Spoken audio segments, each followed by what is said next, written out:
اقول لكم بقى الفطيره طالعه بالجمال ده ازاي. ايوه يا ام عمر، الفيديو ده لكل الناس اللي طلبت مني طريقه عمل الفطير. هقول لكم على كل التكات وكل المقادير بالظبط.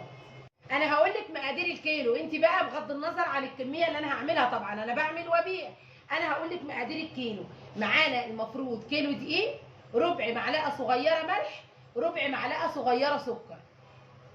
شايفين بقى الكوبايه دي او بالمج لو عندك كوبايه ازاز مج، المهم الكوبايه دي انا باخد بيها كوبايتين ميه.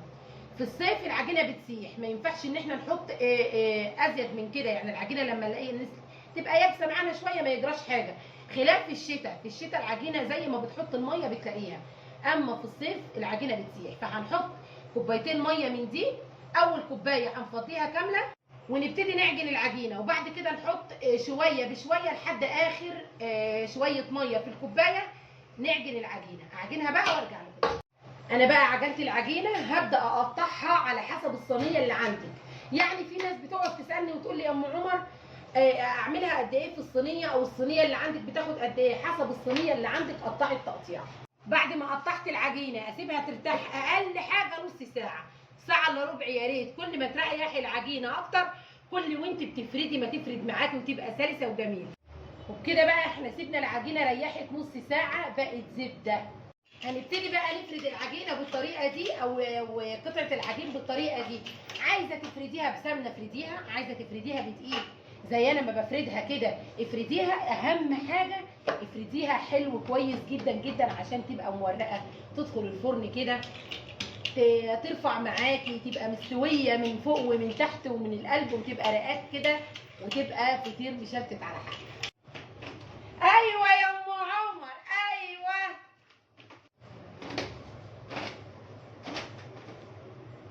فردناها، ننزل بقى بالسمن مع كل رق هنقلبه برده ننزل بالسمن.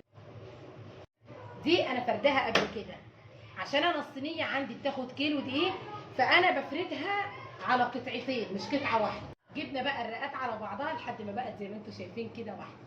هنفردهم كلهم بنفس الطريقه كده اللي انا فردتها بيها، وهنسيب برده العجينه ترتاح تاني زي ما هي كده نص ساعه. فردنا العجينه وسيبناها ارتاحت نص ساعه، وبعد كده نبتدي بقى نفردها في الصينيه وندخلها الفرن بقى. بعد ما نسخن الفرن كويس قوي على درجه حراره متوسطه، لا هي عاليه قوي ولا واطيه قوي.